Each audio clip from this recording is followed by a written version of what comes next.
గొడవల గోల ఆపండి, ప్రతిపక్ష పాత్ర సరిగ్గా పోషించండి. ఇది ఆల్రెడీ మనం చెప్పడం జరిగింది కదా. సో ఇంకొక విషయం చూపిస్తా. నేను నిన్న చేసిన స్టోరీ ఉంది కదా, కరీంనగర్లో ఈటలపై కుట్ర, సంజయ్ రాజేందర్ మధ్య ముదిరిన ఆధిపత్య పోరు. దీనిపై మాట్లాడితే బాగుండేది. మోడీ తెలుసు, మోడీకి అన్ని తెలుసు. దీనిపై మరి మాట్లాడతారా లేదా తెలియాల్సిన అవసరం అయితే ఉంది. సో ఇక్కడ చూడండి, స్థానిక ఎన్నికల్లో పీక్ స్టేజ్కి చేరుకున్న కోల్డ్ వార్, ఒక్కొక్కటిగా బహిర్గతమవుతున్నట్టు కుట్రలు, ఒకే గ్రామ పంచాయతీలో ద్విముఖ పోటీ, ఈటల వర్గం ఓటమి అంటూ బండి టీం ప్రచారం, రాజేందర్ను డమ్మీ చేసే ప్రయత్నాలు, ప్రత్యర్థి పార్టీలకు కేంద్ర మంత్రి ఫండింగ్ చేశారని ఆరోపణలు. నేను చెప్పిన దానికి ఇలా వాడే న్యూస్.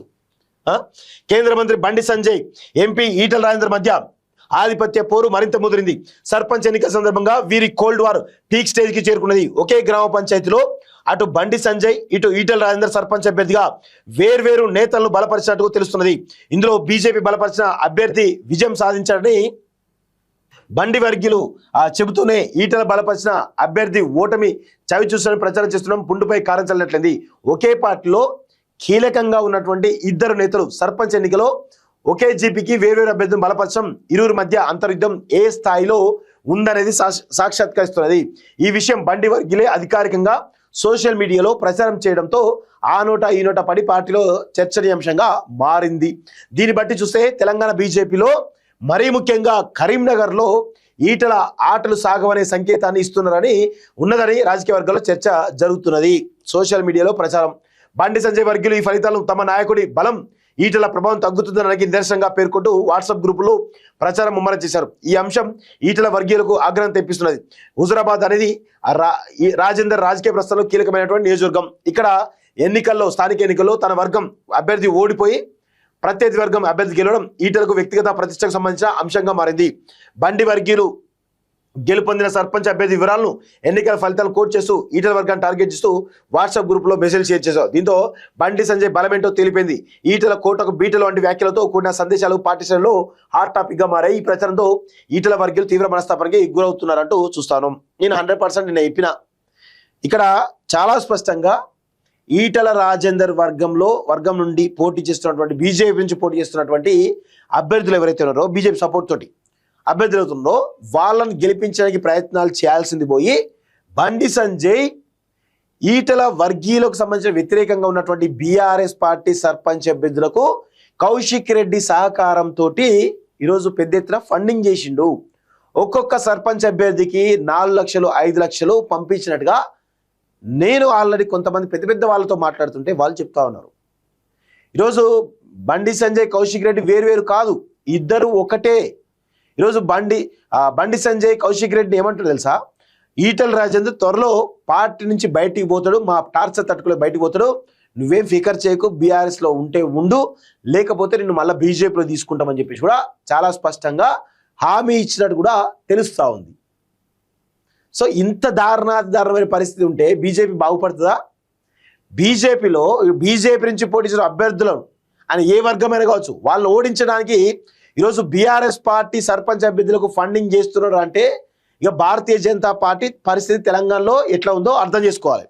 గతంలో కూడా బండి సంజయ్ ఏమన్నాడు, మార్వాడీల అంశం ఈరోజు తెలంగాణకు పెద్ద ఇబ్బందిగా మారింది కదా, దాన్ని ఎంత కించపరిచే విధంగా మాట్లాడి ఈరోజు ప్రజల ఆగ్రహం చవిచూచడం మనం చూస్తాం కదా. ఇప్పుడు బాల విగ్రహం కూడా అదే పరిస్థితి కనబడతా ఉంది. సో ఇట్లా తెలంగాణ ప్రయోజనాలకు అసలు సొంత పార్టీలో ఉన్నటువంటి వాళ్ళే గౌరవిస్తలేడు, సొంత పార్టీలో ఉన్నటువంటి సర్పంచ్ అభ్యర్థులపై కుట్ర చేస్తున్నా అంటే ఇక పార్టీని వీళ్ళు పట్టించుకునే వాళ్ళు రేపు అధికారులకు ఎట్లా వస్తారు నాకు అర్థం కాదు. వీళ్ళకు వ్యక్తిగత ప్రయోజనాలు ఇంపార్టెంట్, పార్టీ ప్రయోజనాలు కాదు. మోడీ అమిత్ షా ఏంది, పార్టీ ఫస్ట్ తర్వాత వీళ్ళే అంటారు. అట్లా ఉండాలి, పార్టీ కోసం ఎంతకైనా పోరాటానికి సిద్ధంగా ఉండాలి, కానీ పార్టీ కోసం కాదు వీళ్ళు చేసేది. వీళ్ళు వ్యక్తిగత ప్రయోజనాల కోసం, వ్యక్తిగత ఈగోల కోసం మాత్రమే చేస్తున్నట్టుగా కనబడతా ఉంది. సో చూడండి, లోపాయకారి ఒప్పందాలు. తెలంగాణ బీజేపీలో బండి సంజయ్, ఈటల రాజేందర్ వర్గాల మధ్య కొనసాగుతున్న ఆధిపత్య పోరు ఇప్పుడు తీవ్రమైనటువంటి ఆర్థిక ఆరోపణలు, లోపాయకారి ఒప్పందాల దిశగా మలుపు తిరిగింది.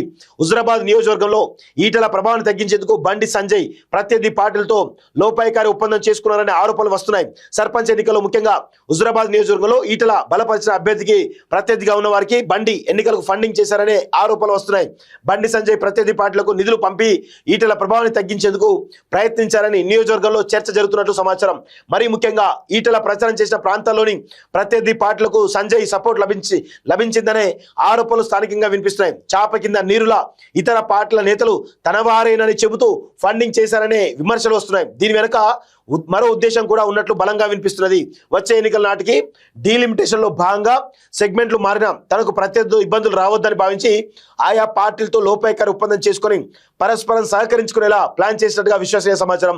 అంతేకాకుండా త్వరలో ఎన్నికలు జరగబోయే ఇతర మండలాల్లో ఈటలను రానివ్వొద్దని అందుకు ప్రతిఫలంగా ప్రతి గ్రామానికి పెద్ద మొత్తంలో నగదు ముట్టయిపేందుకు అంగీకారం కుదిరిందని గుసగుసలు వినిపిస్తున్నాయి. దీనికి బండి సంజయ్ కి అత్యంత సన్నిహితులైన ఒక వ్యక్తి, పాడి కౌశిక్ రెడ్డి వర్గానికి చెందిన మరో వ్యక్తి ఈ వ్యవహారాన్ని మానిటరింగ్ చేస్తున్నట్టుగా చెప్పుకుంటున్నారు. తద్వారా చుట్టూ ఉన్న పల్లెల్లో ఈటల పట్టు సడలించాలని ప్లాన్ చేశారని చర్చ జరుగుతున్నది. దీనివల్ల ఎవరికి నష్టం? పార్టీకి నష్టం. హైదరాబాద్ అసెంబ్లీ సెగ్మెంట్ పరిధిలో కమలాపూర్, భీమదేవరపురం మండలాల్లో తొలి దఫా పోలింగ్ జరిగింది. హుజరాబాద్, జమ్మికుంట, ఇల్లంతకుంట, వీనవంక మండలాలకు 3వ ఫేజ్ లో పోలింగ్ జరగనున్నది. కమలాపూర్ మండలం ఉప్పలపల్లిలో బీజేపీ బలపరిచిన సర్పంచ్ అభ్యర్థి ర్యాకం శ్రీనివాస్ 90 ఓట్లతో విజయం సాధించారని బండి వర్గీయులు వాట్సాప్ గ్రూప్ లో అధికారికంగా ప్రచారం చేపట్టారు. అలాగే ఇక్కడ ఈటల బలపరిచిన అభ్యర్థి సంపత్ ఓటమి చెందారని పేర్కొన్నారు. భీమదేవర మండలం రసూల్పల్లిలో బీజేపీ బలపరిచిన అభ్యర్థి మహేష్ విజయం సాధించినట్టు వివరించారు. అయితే ఉప్పలపల్లిలో ఈటల ప్రచారం చేయలేదని ఆయన వర్గీయులు చెబుతున్నారు. కమలాపూర్ ఈటల సొంత మండలం, అక్కడ ఆయనకు బలం లేదని ప్రూవ్ చేయించాలని బండి సంజయ్ చేస్తున్న ప్రయత్నాల్లో ఇది ఒకటని ఈటల వర్గీయులు చెబుతున్నారు. గతంలో బీజేపీకి అభ్యర్థులు లేరని, కొందరైనా వచ్చారంటే అది ఈటల వల్లేనని చెబుతున్నారు. వ్యక్తిగత ఇమేజ్ కోసం బండి పాకులాడుతున్నారని, ఈ పోకలతో వ్యక్తిగతంగా ఆయన లాభపడినా డ్యామేజ్ అయ్యేది పార్టీ అనే విషయం గుర్తుపెట్టుకోవాలని చెప్పేసి అంటా ఉన్నారు. మరి దీనిపైన అమిత్ షా, మోడీ ఏం చేస్తారో చూడాల్సిన అవసరం అయితే ఉంది. హైకమాండ్ స్పందిస్తుందా? బండి సంజయ్ గతంలో కరీంనగర్ లోక్సభ ఎన్నికల్లో తనకు తక్కువ ఓట్లు రావాలని కొందరు నేతలు పరోక్షంగా ఈటల వర్గం పనిచేశారని వ్యాఖ్యలించారు. అసలు అత్యధిక ఓట్లు వస్తే హుజరాబాద్ నియోజకవర్గం నుంచి ఆయన పోటీ చేసేది మల్కాజ్గిరి నుంచి. ఆయన మీ మీద ఇట్లా కుట్ర పడతారా? ఎట్లా మాట్లాడుతారో అర్థం కాదు. ఇప్పుడు సర్పంచ్ ఎన్నికల నేపథ్యంలో హుజరాబాద్లో ఈటల పట్టును బలహీనపరచాలనే వ్యూహంలో భాగంగానే ఈ ఫండింగ్ రాజకీయానికి తెరతీశారని చర్చించుకున్నారు. గతంలోనూ పలు సందర్భాల్లో ఈ ఇద్దరు నేతల వ్యాఖ్యలు వివాదాలకు దారితీశాయి. తాను ఎవరికి భయపడేది లేదని ఈటల కాస్త ఘాటుగా రియాక్ట్ అయిన సందర్భాలు ఉన్నాయి. స్థానిక ఎన్నికల సమయంలో టికెట్ల కేటాయింపు, బీఫారాల జారీపై చెలగిన వివాదాలు ఇప్పుడు ఫలితాల తర్వాత మరింత ముదరడం నేతల మధ్య ఐక్యతకు తీవ్ర విఘాతం కలిగిస్తున్నదని అనుకుంటున్నారు. రాష్ట్రంలో బలపడాలని చూస్తున్న బీజేపీకి ఈ అంతర్గత కలహాలు పెద్ద తలనొప్పిగా మారాయి అంటూ చూస్తా ఉన్నాం. సో ఎవరు బాగుపడతారా? వీళ్ళు తెలంగాణకు వ్యతిరేకంగా పోతా ఉన్నారు. బీజేపీ వాళ్ళు తెలంగాణ వాదానికి, తెలంగాణ అస్తిత్వానికి, తెలంగాణ ఆత్మగౌరవానికి వ్యతిరేకంగా పోతున్నట్టే కనబడతా ఉంది.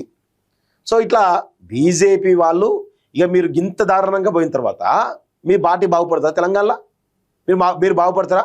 మీరు అధికారంలోకి వస్తారా? సో హైకమాండ్ ఏం చేస్తుంది? ఇట్లా వీళ్ళని సపోర్ట్ చేస్తూ ఉంది. ఎంత దారుణంగా హైకమాండ్లో కూడా 2 వర్గాలుగా విడిపోయారు. షా వర్గం ఏమో ఒకరికి సపోర్ట్ చేస్తుంది, ఆర్ఎస్ వర్గం ఏమో ఒకరికి సపోర్ట్ చేస్తుంది. ఇక అధిష్టానం విడిపోయిన తర్వాత వీళ్ళు ఏం చేస్తారు నాకు అర్థం కాదు. ఇట్లా తయారైన బీజేపీ యొక్క పాలిటిక్స్. అసలు బీజేపీని తెలంగాణలో నమ్మే పరిస్థితి పోతా ఉంది రోజు రోజుకి.